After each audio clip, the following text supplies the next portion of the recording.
at the pool goes something like this.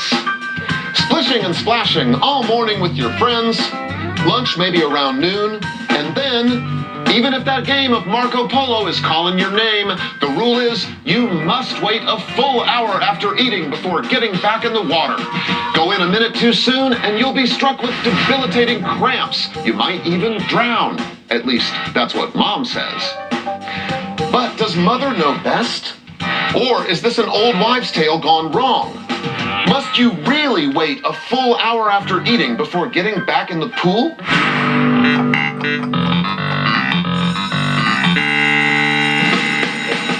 We asked Martha Harbison from Popular Science magazine to investigate.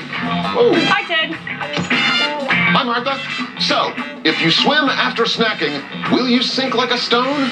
I took 10 of your food techs down to the Seahorse Swim Club for a day of food and fun and science.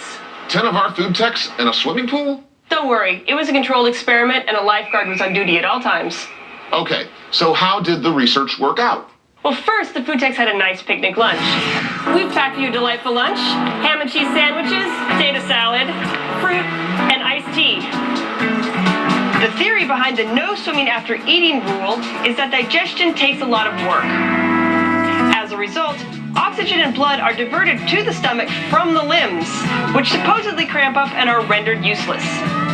In order to test the rule, it was important that we give their stomachs enough food to digest. Now, how long did they wait before taking another dip? Oh no, there was no wait, Ted. Food techs, jump in the water.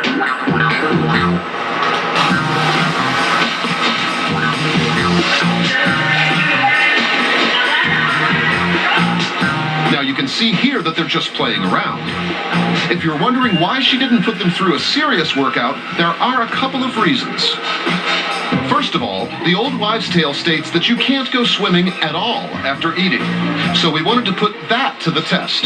Most people aren't in the water doing timed drills. And also, we wanted to see how this rule applies to your typical swimmer.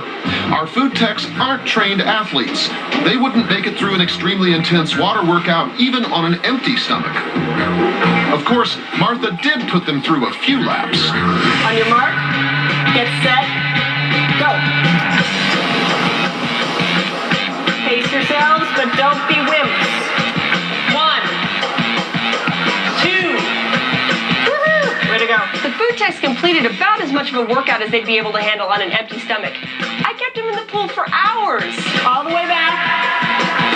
It's time for some chicken pipes. It's time for some Marco Polo. It's time for drills. And they had no trouble staying afloat while they digested.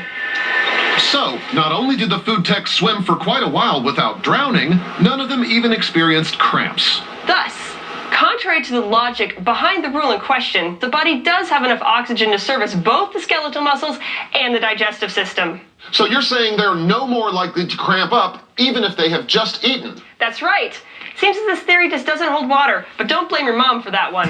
Until the late 1950s, swimming safety experts believed that the leading cause of drowning was eating before swimming. And those swimming safety experts were wrong. Yes, they were. One study found that less than 1% of drowning victims had recently eaten a meal. So, are you saying it's totally fine to eat whatever you want before swimming as much as you want? No. While the combination of eating and swimming is not inherently dangerous, it's still not a good idea to eat a huge meal and then have a really intense workout right after it. Everything in moderation, Ted. Thanks, Martha. We have concluded that there is no scientific reason to wait an hour after eating before going swimming. So everybody,